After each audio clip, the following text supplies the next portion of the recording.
make sure you hit subscribe. It's right over there, I swear. Or maybe it's there. It's one of them. It's a button. It's red. Click it. Does Baker Mayfield still have allies in the city? Yes, I would say so. Yeah, he does. I mean, a lot of people have jumped off the bandwagon, but I will tell you, we have been covering his practices pretty much on a daily basis in Carolina for Cleveland.com. I mean, not in person or anything, but, we kind of write about them each day. And they're some of the most well-read stories on the site every single day. So people still have an appetite for Baker Mayfield.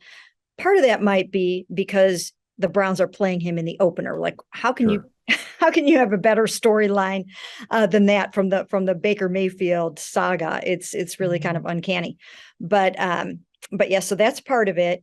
But yes, there are people here that really still feel for Baker Mayfield. Well, I mean, listen, 2-time walk-on, underdog quality. Cleveland's felt beat up, I think, for decades in sports by the national media, the reputation. There's a certain symmetry, I thought, with Baker and Cleveland. I just thought, I said this early, he was just too snarky. I always feel like you can't win the press conference as a quarterback. You just have to sometimes fall on the sword. Baker always felt like he had to win the press conference. And some of that's just he's a young 25-year-old guy. He's a kid. Mm-hmm. And so part of me, I do think he'll win that job in Carolina. And I think it's a bad O-line. So you know what I feel bad about Baker, Mary Kay, is a lot of times in life you get a great opportunity and you're not ready for it and you never get a second great one. Lane Kiffin. He just wasn't ready for the Raiders in USC, but he's a really smart coach.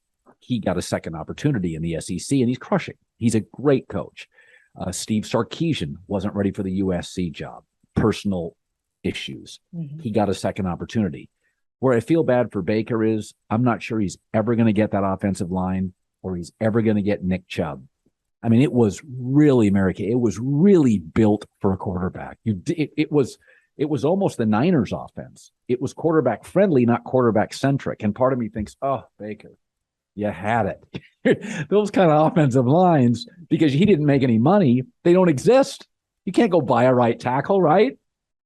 Right. And the ironic part about this whole thing, and I think about this sometimes, what would have happened if Baker Mayfield had not asked to be traded the day after or the day the Cleveland Browns went down to try to court Deshaun Watson? What if he would not have asked to be traded? Would he be still the starting quarterback of the Cleveland Browns right now? I mean, there's a world in which that's possible.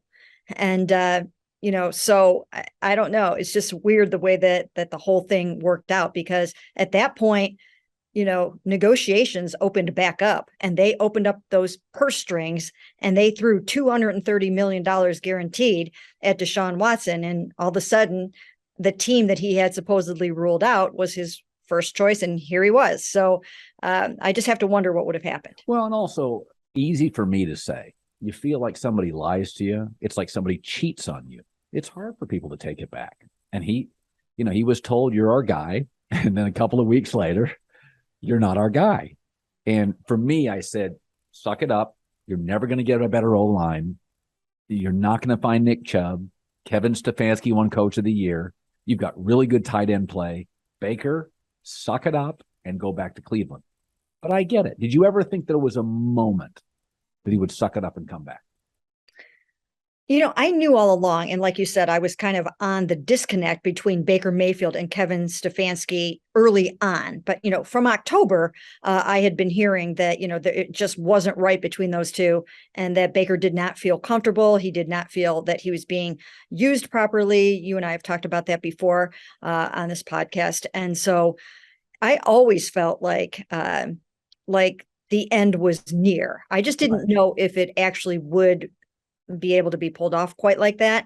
But I do think that this would have been the best opportunity for Baker Mayfield, to rebuild his career and to get back on track and to find something after this year, was to come back here and try to do something with this team and this offense.